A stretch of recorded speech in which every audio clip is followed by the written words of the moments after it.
There is no sound in fishing quite like a topwater explosion. That violent surface eruption when a predator annihilates your lure, your heart stops, your hands shake, and for a split second you forget to breathe. And of all the topwater baits out there, the walking bait, the zigzag dog, is simultaneously the most rewarding and the most frustrating to learn. Today I'm going to break down exactly how it works, why fish attack it, what gear actually matters, and the step-by-step technique that gets that perfect side-to-side walk. The walking bait, known in Japan and across Asia as the zigzag dog, is a floating, pencil-shaped topwater lure. Its defining feature is that it never sinks. It lives on the surface permanently, which means zero snags. You can throw it over the nastiest rock piles, into timber-choked backwaters, across shallow flats where any subsurface bait would be instantly lost. That alone makes it the go-to for intimidating structure. But the magic isn't just the snag-free design. It's the action. The zigzag dog gets its name from the distinctive Z pattern it traces across the surface, a rhythmic left-right-left glide that looks exactly like a wounded baitfish struggling to stay upright. And that action triggers fish through three distinct mechanisms. First, precision imitation. In nature, when baitfish are injured or oxygen deprived, they lose equilibrium and the ability to dive.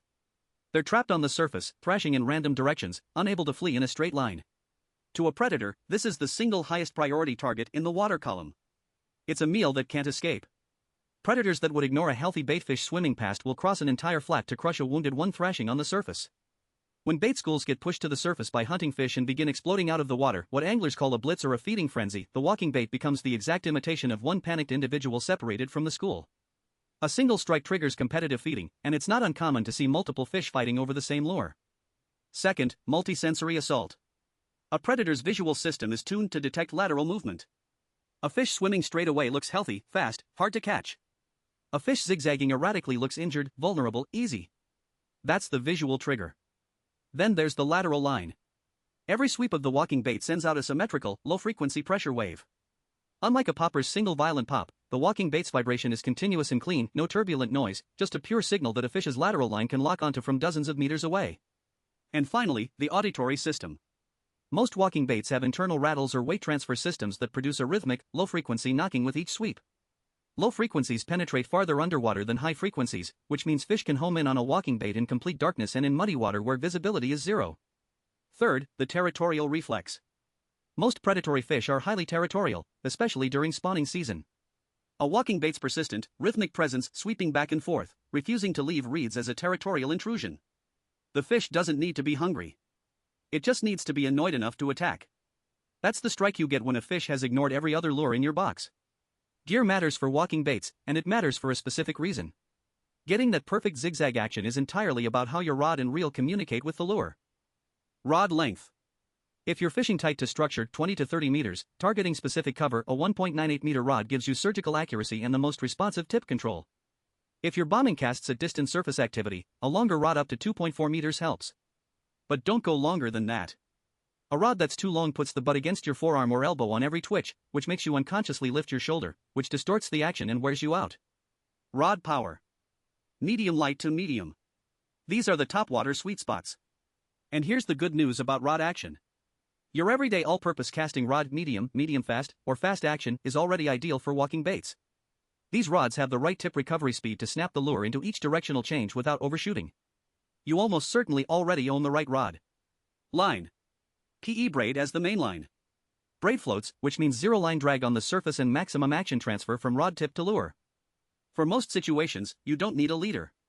But if you're targeting toothy fish like pike or snakehead, add a short fluorocarbon leader, no more than 50 centimeters, 30 is optimal.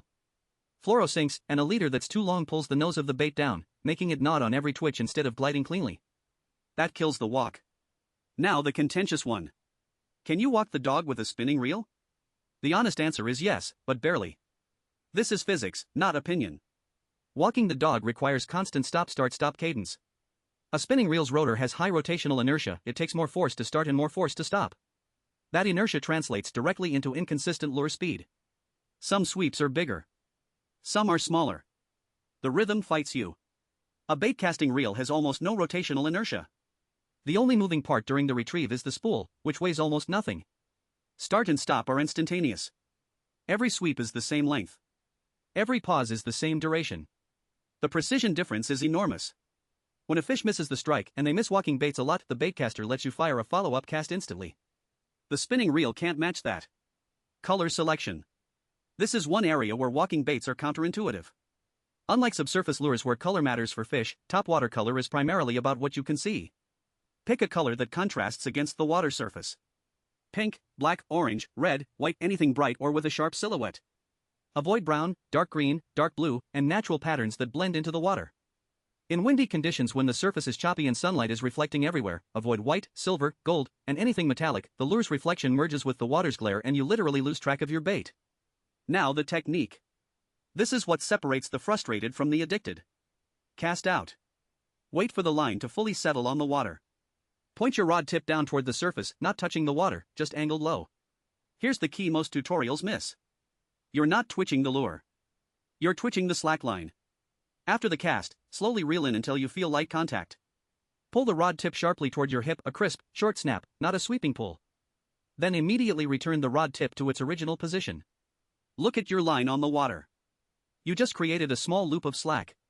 When you snap the rod back, the line pulled the lure forward and to one side with zero resistance. When you returned the rod, the lure coasted and turned slightly. Now reel in just enough to take up the extra slack. Don't pull the lure, just remove the excess line so the next snap starts from the same baseline. Snap. Return. Reel the slack. Snap. Return. Reel the slack. Left. Right. Left. Right. The most common beginner struggle is coordinating both hands. The rod hand snaps while the reel hand simultaneously takes up slack, and your brain freezes like a new driver trying to change gears while steering. This is normal. It's a rhythm you build through repetition. Once your muscle memory locks in, it becomes automatic. Critical mistake. A fish blows up on your bait and misses. What do? The answer is, keep walking. Don't stop. Don't pause. A missed strike means the fish is interested and aggressive. It thinks your bait is a real wounded fish. If you stop the lure dead on the surface, you give the fish time to inspect it, realize something is wrong, and swim away. If you keep the action going or even speed it up slightly to mimic a panicked baitfish trying to escape, the fish's aggression compounds. It will strike again. And again. Until it connects. On the hook set itself, resist the urge to swing for the fences. Topwater blowups are violent and your adrenaline is surging, but the fish may not have the hooks fully in its mouth when the water erupts. A full power hook set on a missed connection sends a lure with 2 treble hooks flying back at your face at high speed. Keep your composure. Feel the weight of the fish. Then drive the hooks home with a firm, controlled sweep. 3 closing tips. Start practicing on calm, flat water where you can see your line clearly and track the zigzag pattern. Don't learn in wind and chop. Second, resist the urge to switch to a subsurface bait after a missed strike. The surface bite is a game of nerve. Give it time. 3. Remember that the walking bait is the one lure you can throw directly into the places you're scared to lose anything else. Use that. Fish the slop. Fish the timber. Fish the rock garden. That's where the giants live. The walking bait takes the most practice of any topwater lure. But the first time you watch a fish track your zigzag from 20 meters out, accelerate, and detonate on it at your feet, you'll understand why people dedicate entire seasons to this one technique. Save this. Practice it. The surface is waiting. Questions? Comments below. See you next time.